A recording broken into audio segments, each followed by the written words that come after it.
আসসালামু আলাইকুম বন্ধুরা, আশা করি আপনারা সকলে ভালো আছেন আর আপনারা দেখছেন এমডি ভয়েস টিভি। প্রিয় দর্শক, মহানবী হজরত মোহাম্মদ সাল্লাল্লাহু আলাইহি ওয়াসাল্লাম ছিলেন পৃথিবীর সর্বশ্রেষ্ঠ মহান মানব। একদা তিনি মহান রাব্বুল আলামিনকে বললেন, ইয়া আল্লাহ, আপনি তো আপনার বন্ধু হজরত ঈসা আলাইহিস সালামকে মুজিজা দিয়েছিলেন, সে এমনিত মানুষকে জীবিত করত। হজরত মুসা আলাইহিস সালামকে মুজিজা দিয়েছিলেন, সে লাঠি দ্বারা সমুদ্র দ্বিখণ্ডিত করত। আবার এ লাঠি মাটিতে ছোড়া মাত্রই সাপে পরিণত হতো। এছাড়াও তাকে জ্বলন্ত হাতের মুজিজা দান করেছিলেন। এভাবে হজরত সুলাইমান আলাইহিস সালামকে পৃথিবীর আকাশ বাতাস পশু পাখি সবকিছু অনুগত করে দিয়েছিলেন। হে রাব্বুল আলামিন, আমার জন্য কি? তখন আল্লাহ রাব্বুল আলামিন বললেন, হে মোহাম্মদ, আমি তাদের সবাইকে যা যা দান করেছি তা দ্বারা পৃথিবী থেকে চলে যাওয়া মাত্রই শেষ হয়ে গিয়েছে, কিন্তু আমি তোমাকে যা দান করেছি তা এ পৃথিবী যত কাল থাকবে ততদিন পর্যন্ত অবশিষ্ট থাকবে। তা হচ্ছে, আমি আমার নামের সাথে তোমার নাম জুড়িয়ে দিয়েছি, যা কিয়ামতের আগের দিন পর্যন্ত থাকবে। লা ইলাহা ইল্লাল্লাহু মুহাম্মাদুর রাসূলুল্লাহ, সুবহানাল্লাহ। এছাড়া আল্লাহ রাব্বুল আলামিন থেকে প্রাপ্ত রাসূল সাল্লাল্লাহু আলাইহি সাল্লামের নিকট অবতীর্ণ সর্বশ্রেষ্ঠ মুজিজা হচ্ছে পবিত্র কোরআন। প্রিয় দর্শক, অনেকেরই ধারণা রাসূল সাল্লাল্লাহু আলাইহি সাল্লাম ব্যক্তিগত জীবনে কোনো মুজিজা নিয়ে আসেনি আল্লাহর তরফ থেকে, কিন্তু সত্য তা নয়। রাসূল সাল্লাল্লাহু আলাইহি সাল্লামের ব্যক্তিগত জীবন ঘাটাঘাটি করলে এমন অনেক মুজিজা খুঁজে পাওয়া যায় যা সত্যি আপনাকে হতবিহ্বল করবে। এটা সত্যি যে আল্লাহ রাসূল প্রকাশ্যে মুজিজা দেখিয়ে বেড়াতেন না এবং মুজিজার ওপর ভিত্তি করে মানুষকে ইসলাম প্রচার করতেন না। তার সবচেয়ে বড় হাতিয়ার ছিল পবিত্র কোরআন, যার শক্তি ও অলংকার ভাষাশৈলী এবং এর তেলাওয়াত মানুষের অন্তকে প্রকম্পিত করত, মনের অজান্তে বলে ফেলত, লা ইলাহা ইল্লাল্লাহ। যাই হোক, আজকের এই ভিডিওতে আমরা আল্লাহ রাসূল সাল্লাল্লাহু আলাইহি সাল্লামের অলৌকিক মুজিজা নিয়ে আলোচনা করব, যা আপনাকে অবাক করবে। তাই ভিডিওটি একবারে শেষ পর্যন্ত দেখবেন। প্রিয় নবী হযরত মুহাম্মদ সাল্লাল্লাহু আলাইহি সাল্লামের নিকট এক খ্রিস্টান ব্যক্তি একটি শিশুকে কোলে নিয়ে নবী করিম সাল্লাল্লাহু আলাইহি সাল্লামের সামনে হাজির হয়ে বললেন, আমাদের নবী ঈসার সঙ্গে শিশুরা কথা বলতো, আপনার সাথে কি আমার এই শিশুটি কথা বলতে পারবে? আপনার সাথে যদি আমার এই শিশুটি কথা বলে তাহলে বুঝব যে আপনি সত্যিই নবী। লোকটির কথা শ্রবণ করে নবী করিম সাল্লাল্লাহু আলাইহি সাল্লাম বললেন, শিশু বলো তো আমি কে? শিশুটি তৎক্ষণাৎ জবাব দিল, আপনি আল্লাহর রাসূল হযরত মুহাম্মদ সাল্লাল্লাহু আলাইহি সাল্লাম। আল্লাহু আকবার। এই দৃশ্যটি দেখে তৎক্ষণাৎ খ্রিস্টান ব্যক্তি মুসলমান হয়ে গেল। একদা কতিপয় আনসারী সাহাবী নবী করিম সাল্লাল্লাহু আলাইহি সাল্লামের সামনে হাজির হয়ে বলল যে, আমাদের উটগুলো কেন জানি না পিঠের বোঝা ফেলে দিচ্ছে, এর একটা বিহিত ব্যবস্থা করে দিলে ভালো হয়। নবী করিম সাল্লাল্লাহু আলাইহি সাল্লাম উটের পাশে গিয়ে তাদের শরীরে হাত বুলিয়ে দিলেন। অমনি উটগুলো শান্ত হয়ে গেল আর আপন মস্তক অবনত করে রাসূল সাল্লাল্লাহু আলাইহি ওয়াসাল্লামকে সালাম জানালো। তখন সকল সাহাবাগণ আরজ করলেন, হে আল্লাহর নবী, যাবতীয় জীবজন্তু আপনাকে সিজদা করে, আমাদের ইচ্ছে হয় আপনাকে সিজদা করতে। তখন নবী করিম সাল্লাল্লাহু আলাইহি সাল্লাম বলেন, মানুষের জন্য যদি মানুষকে সিজদা করা জায়েজ হতো তাহলে আমি প্রত্যেক স্ত্রীলোককে তার আপন স্বামীকে সিজদা করার নির্দেশ প্রদান করতাম, কিন্তু মানুষকে সিজদা করা হারাম। এই মাথা শুধুমাত্র একজনের নিকট অবনত হবে, আর তিনি হচ্ছেন মহান আল্লাহ রাব্বুল আলামিন। একবার নবী করিম সাল্লাল্লাহু আলাইহি সাল্লাম জনৈক আরবের এক ব্যক্তিকে ইসলাম ধর্ম গ্রহণ করতে বলায় সে বলল, আপনি যে আল্লাহর নবী তার কোনো প্রমাণ আছে কি? হুজুর সাল্লাল্লাহু আলাইহি সাল্লাম বললেন, আছে বই কি, সামনের ওই বৃক্ষটির দিকে তাকিয়ে দেখো, সে আমার নবুয়তের সাক্ষী। অতঃপর তিনি বৃক্ষটির প্রতি আহ্বান জানালে বৃক্ষটি আপনা আপনি তার মূল থেকে উপরে উঠে আসমান দিয়ে ভেসে সামনে দণ্ডায়মান হল এবং কালিমায় শাহাদত পাঠ করল।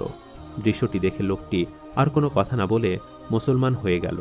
আল্লাহু আকবার। একদা একটি উট এসে নবী করিম সাল্লাল্লাহু আলাইহি সাল্লামের কাছে বিচার দিল যে, আমার মালিক আমাকে অতিরিক্ত খাটায়, অথচ আমাকে পেট ভরে খেতে দেয় না। আপনি তো আল্লাহর নবী, সুতরাং আমার মালিককে আমার সাথে সদয় হবার জন্য বলে দিন। হুজুর সাল্লাল্লাহু আলাইহি সাল্লাম উটের মালিকের দিকে তাকিয়ে বললেন, উটটি ন্যায্য মূল্যে আমার কাছে বিক্রি করো, অথবা উহাকে পেট ভরে খেতে দাও। একদা এক ব্যক্তি তার এক বোবা ছেলেকে নিয়ে রাসূল সাল্লাল্লাহু আলাইহি সাল্লামের কাছে এসে বলল, হে আল্লাহর নবী, আমার এই পুত্রটি কথা বলতে পারে না। তখন রাসূলুল্লাহ সাল্লাল্লাহু আলাইহি সাল্লাম নিজের মুখের কিছু পানি নিয়ে কুলি করে সেগুলি ছেলেটিকে পান করালেন। সেদিন থেকে ছেলেটি কথা বলতে শুরু করল। সুবহানাল্লাহ। পরিণত বয়সে এ ছেলেটি একজন আলেম ও সুবক্তায় পরিণত হল।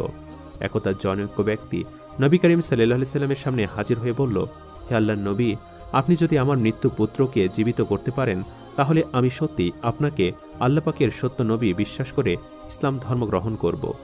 নবী করিম সাল্লাল্লাহু আলাইহি ওয়াসাল্লাম লোকটির কথা শ্রবণ করে মৃত ছেলেটির নিকট গিয়ে তাকে লক্ষ্য করে বললেন, হে বালক, তুমি আল্লাহর হুকুমে উঠে দাঁড়াও। বলা মাত্রই ছেলেটি উঠে দাঁড়ালো এবং বলল, লাব্বাইক ইয়া রাসূলুল্লাহ। রাসূলুল্লাহ সাল্লাল্লাহু আলাইহি ওয়াসাল্লাম বললেন, তুমি কি দুনিয়ায় পুনরায় আসার ইচ্ছা করো? সে বলল, না, পরকালীন জীবনই আমার নিকট উত্তম বলে মনে হয়েছে। তখন নবী করিম সাল্লাল্লাহু আলাইহি ওয়াসাল্লাম বললেন, তুমি জীবিত হলে তোমার পিতামাতা মুসলমান হবে। মাতা পিতা আমার কাছে কোনো প্রয়োজন নাই, আমার প্রভু আল্লাহই আমার কাছে যথেষ্ট মেহেরবান বলে সে উত্তর দিল।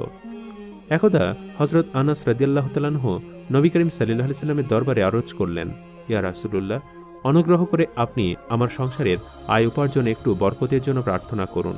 তখন রাসূল সাল্লাল্লাহু আলাইহি ওয়াসাল্লাম দোয়া করলেন যে, হে আল্লাহ, আনাসের ধন সম্পদ ও সন্তান সন্ততির বরকত দান করুন।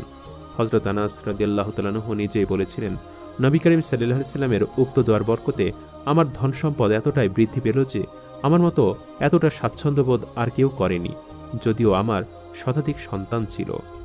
একবার নবী করিম সাল্লাল্লাহু আলাইহি ওয়াসাল্লাম ওসামা নামক এক ব্যক্তির রোগ আরোগ্যের জন্য তার শরীরে হাত বুলিয়ে দেন।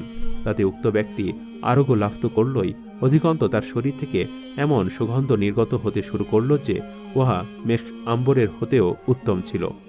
একদা জাবির রাদিয়াল্লাহু তাআলা আনহু রাসূলুল্লাহ সাল্লাল্লাহু আলাইহি ওয়াসাল্লামকে তার বাড়িতে নিমন্ত্রণ করলেন। তিনি হুজুর সাল্লাল্লাহু আলাইহি ওয়াসাল্লামের আহারের জন্য একটি বকরি জবাই করলেন। হযরত জাবির রাদিয়াল্লাহু তাআলা আনহু দুটি নাবালক ছেলে ছিল। তারা তাদের পিতাকে বকরি জবেহ করতে দেখেছিল।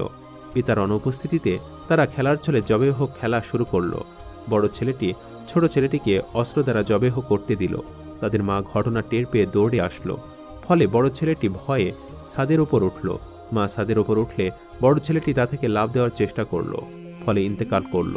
এবং এর আগে সে খেলার ছলে তার ছোট ভাইকে সে জবেহ করেছিল, কিন্তু ধৈর্য ধরে মৃত ছেলে দুটিকে ঘরের মাঝে চাদরে আবৃত করে রেখে হুজুর সাল্লাল্লাহু আলাইহি ওয়াসাল্লামের জন্য খাবারের আয়োজন করতে লাগলেন। ইতিমধ্যে রাসূল সাল্লাল্লাহু আলাইহি ওয়াসাল্লাম কতিপয় সাহাবীকে নিয়ে জাবির রাদিয়াল্লাহু তাআলা আনহু এর গৃহে হাজির হলেন। জাবির রাদিয়াল্লাহু তাআলা আনহু তার দুর্ঘটনার কথা প্রকাশ না করে হুজুর সাল্লাল্লাহু আলাইহি ওয়াসাল্লামকে খাবার খেতে দিলেন। তখন রাসূল সাল্লাল্লাহু আলাইহি ওয়াসাল্লাম জিজ্ঞাসা করলেন, তোমার ছেলে দুটি কোথায়? জাবির রাদিয়াল্লাহু তাআলা আনহু বলেন, তারা হয়তো খেলায় লিপ্ত আছে। রাসূলুল্লাহ সাল্লাল্লাহু আলাইহি ওয়াসাল্লাম বললেন, তাদেরকে ডেকে নিয়ে এসো, তাদেরকে নিয়ে একত্রে খাবো। এবার বাধ্য হয়ে সবকিছু খুলে বলল। জাবির রাদিয়াল্লাহু তাআলা আনহুর কথা শুনে রাসূলুল্লাহ সাল্লাল্লাহু আলাইহি ওয়াসাল্লাম মৃত্যু ছেলে দুটির কাছে গিয়ে হাজির হয়ে আল্লাহ পাকের শাহী দরবারে প্রার্থনা করতে লাগলেন। মোনাজাতে রাসূল সাল্লাল্লাহু আলাইহি ওয়াসাল্লাম বললেন, হে আল্লাহ, জাবিরের মৃত্যু ছেলে দুটিকে তুমি জীবিত করে দাও। আল্লাহর অশেষ মেহেরবানিতে তৎক্ষণাৎ ছেলে দুটি জীবিত হয়ে গেল। অতঃপর রাসূল সাল্লাল্লাহু আলাইহি ওয়াসাল্লামের নির্দেশ মোতাবেক পিতা পুত্রকে গোসল করে আনলেন। রাসূলুল্লাহ সাল্লাল্লাহু আলাইহি ওয়াসাল্লাম তাদের নিয়ে একত্রে খাবার খেলেন। আহারের পর তিনি জবাইকৃত বকরির সবগুলো একত্রিত করে দোয়া করলেন, ফলে বকরিটি জীবিত হয়ে গেল। আল্লাহু আকবার। একবার নবী করিম সাল্লাল্লাহু আলাইহি ওয়াসাল্লাম হযরত আব্দুর রহমান ইবনে আউফ রাদিয়াল্লাহু তাআলা আনহুর জন্য বরকতে দোয়া করছেন। তখন থেকে তার আয় উপার্জনের অবস্থা এমন হলো যে তিনি যা ধরছেন তাই সোনায় পরিণত হয়। অথচ পূর্বে তিনি ভীষণ দরিদ্র ছিলেন। মৃত্যুর সময় তিনি 50,000 স্বর্ণমুদ্রা রেখে যান এবং তার সবই গরিব দুঃখীদের মাঝে বিলিয়ে দেওয়ার ওসিয়ত করে যান। তাছাড়া তার স্ত্রীকে 1 লাখ করে মোট 4 লাখ স্বর্ণ মুদ্রা দিয়ে যান। হযরত আনাস রাদিয়াল্লাহু তাআলা আনহু হতে বর্ণিত, তিনি বলেন, রাসূলুল্লাহ সাল্লাল্লাহু আলাইহি ওয়াসাল্লামের মেয়ে ফাতিমা রাদিয়াল্লাহু তাআলা আনহুর গৃহে একদা আগমন করলেন। কন্যা ফাতিমা রাদিয়াল্লাহু তাআলা আনহা আরজ করলেন, আব্বাজান, আজ 3 দিন হয়ে গেল আমি কিছু আহার করিনি। রাসূল সাল্লাল্লাহু আলাইহি ওয়াসাল্লাম কন্যাকে সান্ত্বনা দেওয়ার জন্য সেও পেট দেখে বললেন, দেখো না, ক্ষুধার জ্বালায় পেট 4খানা পাথর বেঁধেছি, সুতরাং বুঝতেই পারছো আমি কতদিন ধরে খাইনি। অতঃপর কিছু খাবার জোগাড় করার জন্য তিনি প্রান্তরের দিকে গমন করলেন। কিছু দূর গিয়ে দেখতে পেলেন একজন ইহুদি একটি উটকে কূপ থেকে পানি পান করাচ্ছে। রাসূল সাল্লাল্লাহু আলাইহি ওয়াসাল্লাম ইহুদিকে বললেন, ওহে, তোমার কি এমন কোনো কাজ আছে যা আমি মজুরির বিনিময়ে করে দিতে পারি? লোকটি বলল, তুমি আমার এই উটগুলোকে পানি পান করাতে পারলে প্রতি বালতির বিনিময়ে আমি তোমাকে 3টি করে খেজুর দেব।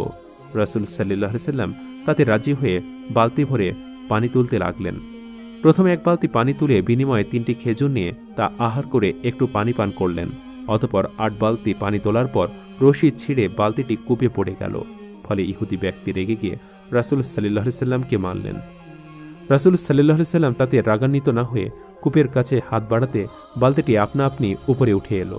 এই দৃশ্য দেখে ইহুদি বিস্মিত হল। সে রাসূল সাল্লাল্লাহু আলাইহি সাল্লাম তার পাওনা 40টি খেজুর দিয়ে দিল। রাসূল সাল্লাল্লাহু আলাইহি সাল্লাম এই খেজুর নিয়ে কন্যা ফাতিমা রাদিয়াল্লাহু তাআলা আনহা এর বাড়ির দিকে রওনা হলেন। এদিকে ইহুদি চিন্তা করতে লাগলো, এই লোকটিকে এই গভীর কূপে হাত বাড়িয়ে বালতি তুলে ফেলতে দেখলাম এবং বালতিটিও আপনা আপনি উপরে উঠে আসছিল। এ তো কোনো সাধারণ লোক নয়, তাকে চড় মারাটা আমার পক্ষে মোটেই সম্ভব হয়নি। ইতিমধ্যে সেই ইহুদির হাতে ভীষণ যন্ত্রণা শুরু হলো। সে কিছুতে সেই হাতের যন্ত্রণা সহ্য করতে পারছিল না। সেই অসহ্য যন্ত্রণার কারণে সে তার অন্য হাত দিয়ে তার চড়মারা হাতটি কেটে দিল। অতঃপর বহু খোঁজ খবর নিয়ে সে ফাতিমার গৃহের দিকে রাসূল সাল্লাল্লাহু আলাইহি সাল্লামের সাথে সাক্ষাৎ করে বলল, আপনার সাথে আমি যে অন্যায় করেছি তার জন্য আপনি আমাকে ক্ষমা করে দিন। এই দেখুন আপনাকে চড়মারার কারণে আমার কি অবস্থা হয়েছে। রাসূল সাল্লাল্লাহু আলাইহি সাল্লাম তার কথা শুনে খুব কষ্ট পেলেন এবং তার কেটে ফেলা হাত নিয়ে যথাস্থানে লাগিয়ে একটি ফু দিলেন। অমনি হাত জোড়া লেগে গেল। আল্লাহু আকবার।